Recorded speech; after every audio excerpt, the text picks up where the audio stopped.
Aujourd'hui on se retrouve pour une comparaison à nouveau dans le cadre du Pélib. Il s'agit de Sirius de Stéphane Servan. Dans Sirius, on va suivre l'histoire de Avril et Kid qui vivent tous les deux tout seuls depuis 5 ans sur un arbre et qui se débrouillent pour survivre grâce à des capsules qui ont été lâchées à un moment donné par le gouvernement et qui contiennent des rations de survie. Jusqu'au jour où leur monde va basculer et ils vont devoir se mettre en route pour la montagne, un lieu qui leur semble l'objectif suprême et où peut-être ils vont retrouver le reste de leur famille. Je vais commencer par les points que j'ai bien aimés, parce qu'il y a quand même pas mal de points que je n'ai pas aimés.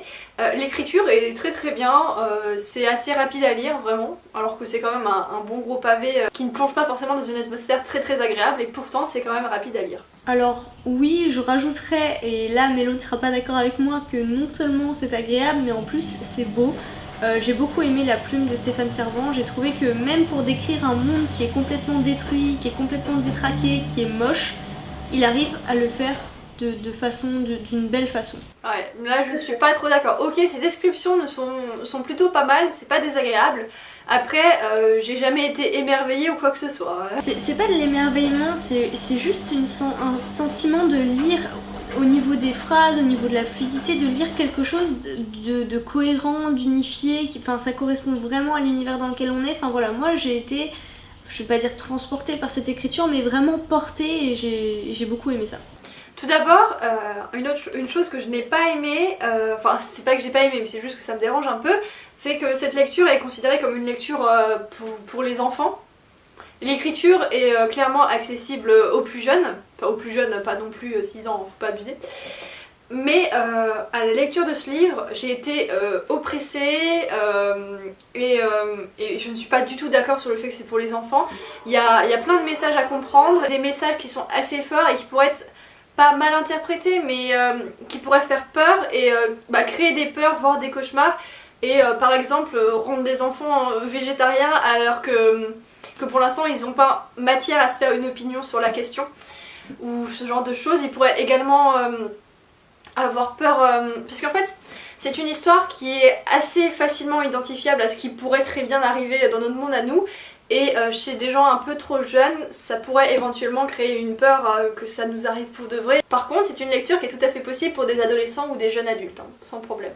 Je suis désolée pour le son, il y a la machine à laver qui tourne, je pense que vous devez l'entendre, mais bon, on va faire avec.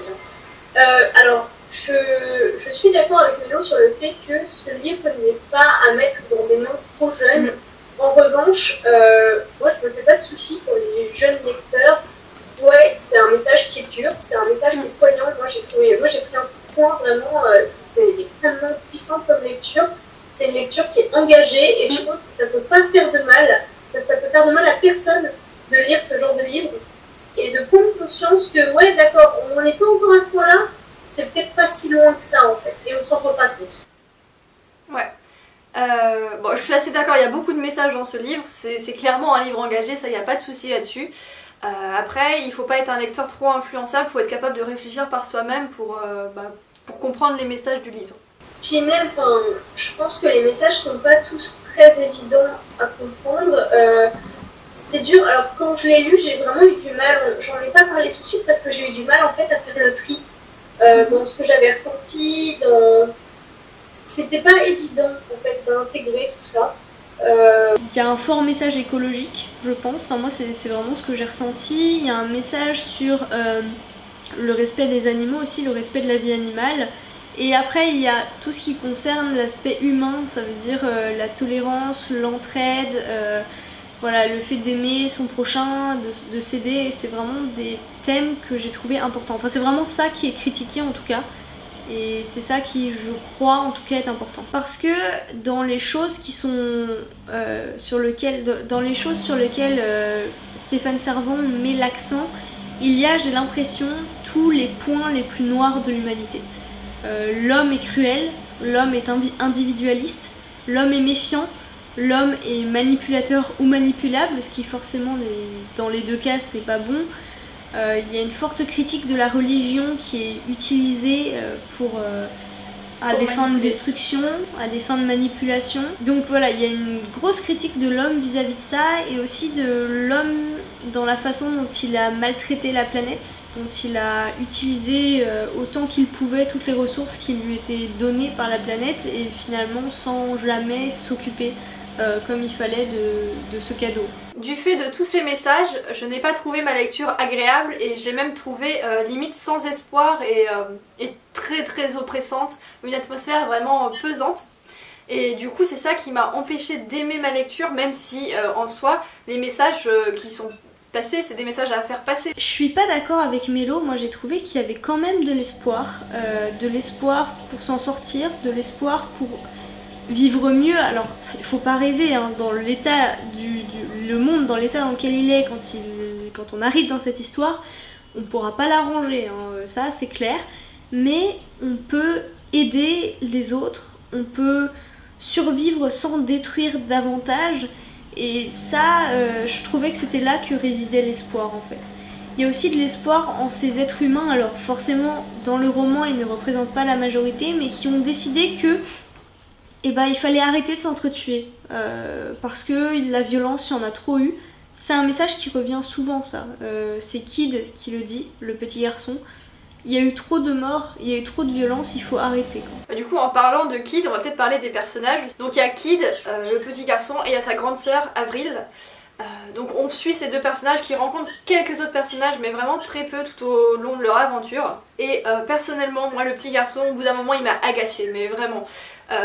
Surtout au début, après vers la fin comme il a évolué vers quelque chose de complètement nouveau et complètement différent ça allait mieux. Mais vers le début jusqu'au milieu il était juste agaçant tout le temps à contredire Avril, à ne pas l'écouter, à pas essayer de faire des efforts. Ça m'a un peu agacée. Et moi je comprends le petit Kid qui n'a que 5 ans, qui débarque, qui a toujours vécu dans ce monde-là, qui a toujours vécu seul avec Avril. Je pense que c'est un comportement tout à fait humain. Alors après je ne m'y connais pas en enfant, hein, pas encore.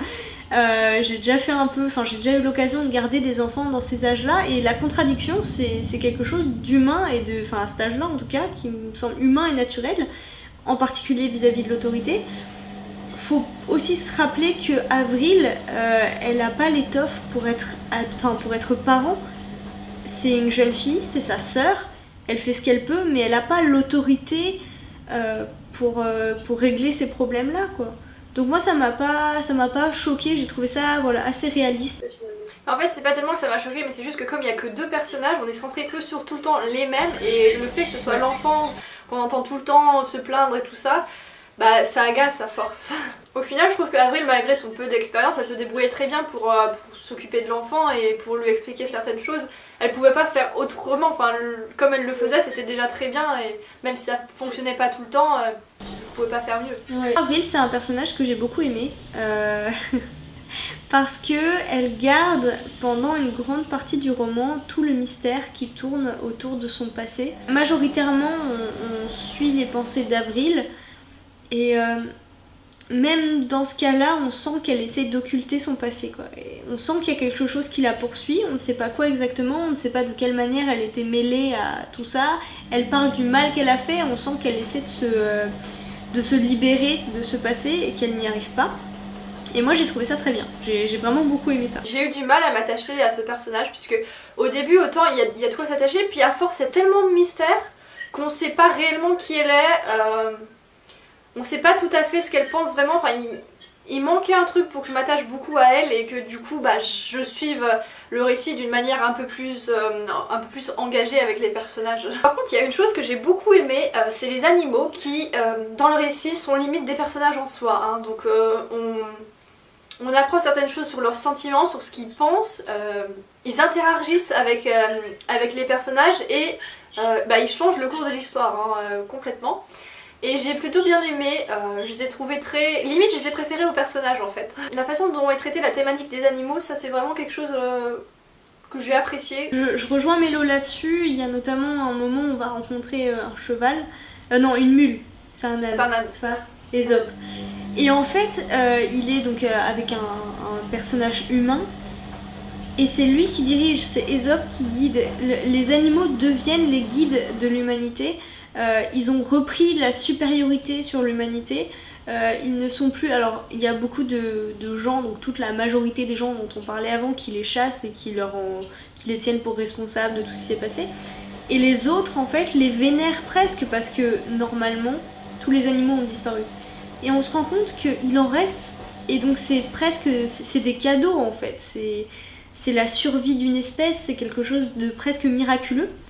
Et donc, du coup, on sent dans les personnages, quand ils rencontrent ces animaux, ils sont tiraillés entre le besoin de se nourrir, l'envie de tuer l'animal, et cette espèce de vénération pour le miracle qu'il représente. De tuer ou juste de le manger. Il y a certains personnages qui veulent le tuer parce qu'ils sont responsables, c'est le mal, etc. Et d'autres qui veulent le tuer pour leur survie et manger. Je rejoins complètement Mélo sur les animaux qui sont des personnages et qui sont... Enfin moi je les ai adorés. Il rajoute une touche d'humour en plus, Un peu, ouais.